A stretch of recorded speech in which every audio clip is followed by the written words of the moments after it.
Bonjour à toutes et à tous et bienvenue sur Tout Savoir DCG.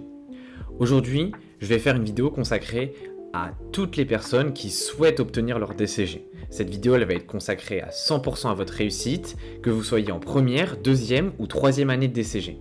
Et surtout, restez bien jusqu'à la fin, j'ai une petite surprise pour ceux qui veulent aller plus vite que les autres. Dans cette vidéo, on va voir 3 points, 3 conseils que j'aurais aimé qu'on me donne lorsque j'ai passé mon DCG.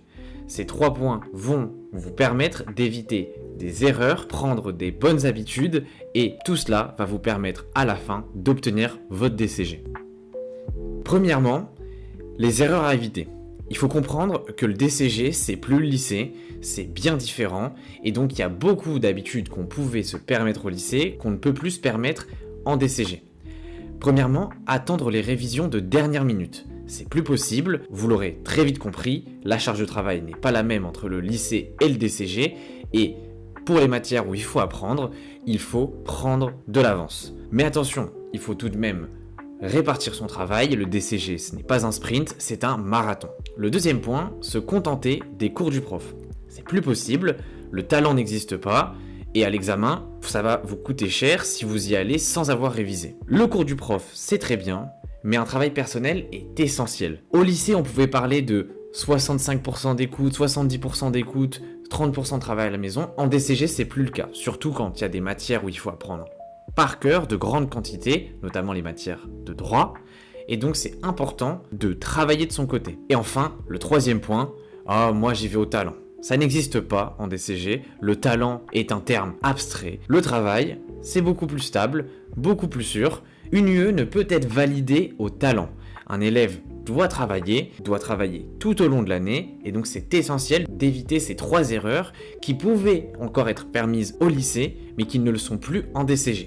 Pour vous donner quelques chiffres, en 2023, le nombre de diplomables était d'environ 10 000, et ceux qui ont obtenu effectivement leur diplôme étaient de 4 000. Ça fait environ 40% de réussite. Et en 2024, ce taux de réussite descend à 36%. Donc le DCG, bien que en façade il puisse paraître atteignable, il ne faut pas négliger le fait que beaucoup de personnes n'arrivent pas à l'obtenir du premier coup. Mais attention, ces personnes-là ne disposaient pas forcément des cours soutenus et surtout ne disposaient pas que des conseils que je vais vous énoncer dans cette vidéo. Il y a beaucoup de candidats libres et donc il faut éviter un maximum les erreurs qui peuvent être commises par ces candidats. Ok, il y a des erreurs à éviter, mais donc qu'est-ce qui fonctionne vraiment? 3 points pour moi encore une fois qui fonctionnent vraiment en DCG. Premièrement, faire des fiches.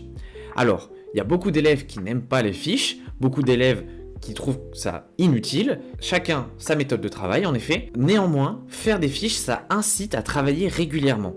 Faire des fiches, c'est suivre le cours, rentrer chez soi, ficher ce qu'on a vu, c'est-à-dire avoir un esprit synthétique et surtout comprendre ce qu'on fiche. C'est le plus important, il ne faut pas avoir un apprentissage passif, il faut avoir un apprentissage actif. On verra dans une autre vidéo les méthodes d'apprentissage qui vont vous permettre à coup sûr d'avoir de bonnes notes. Le deuxième point, c'est comprendre et pas seulement apprendre. Ça rejoint le point de apprentissage actif. Dans certaines matières, il est essentiel de comprendre pour la réussir. Je pense notamment en matière de finance ou de contrôle de gestion, ce n'est pas possible de réussir sans comprendre. Et même dans les matières de comptabilité ou de fiscalité, ça n'est pas possible. Il est nécessaire de comprendre la logique derrière tout ça, et si besoin de demander à son professeur ou de rechercher sur internet des conseils pour avoir cette logique, il y a des petites astuces, des petits tips qui sont essentiels. Et enfin, travailler des annales. Les annales, c'est pas à négliger.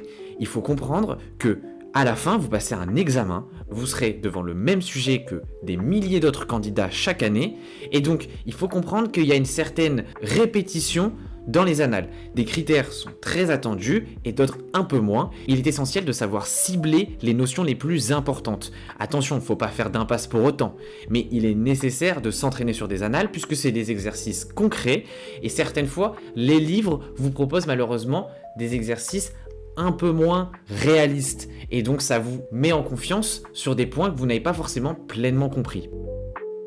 Et donc pour ma part, comment je peux vous aider ? Je peux vous aider avec les vidéos. J'ai fait la 2e année et la 3e année en vidéo. C'est des vidéos synthétiques où j'explique les notions essentielles et couvre la totalité du programme. Je vous invite à aller les voir sur la chaîne.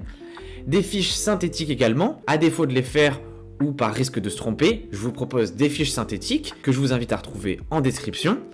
Et enfin, des corrections d'annales.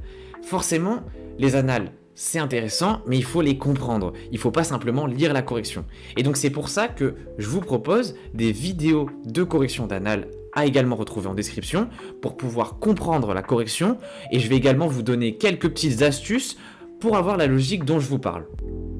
En bref, le DCG, c'est un diplôme tout à fait atteignable. Attention, tout élève qui travaille suffisamment peut réussir le DCG. Ça ne sont pas des études discriminantes. Le travail, c'est important. Et l'écoute aussi. Pour ma part, je pense que le travail compte autant que l'écoute en classe. Donc il est essentiel d'écouter les conseils que vos professeurs vous donnent et également de les appliquer en travaillant chez vous ou à la bibliothèque, peu importe. Et donc pour bien réussir votre DCG, il faut écouter en classe, faire des fiches synthétiques de ce que vous avez vu en classe ou des exercices, par exemple des annales. Et donc sur cette chaîne, je vais vous aider à obtenir votre DCG, là où beaucoup d'autres personnes ne bénéficiaient pas de cette chance. Et donc je vous invite à me retrouver sur d'autres vidéos de cette chaîne avec les notions de deuxième année et troisième année, et également à visiter le lien dans la description. Merci pour votre écoute et à bientôt.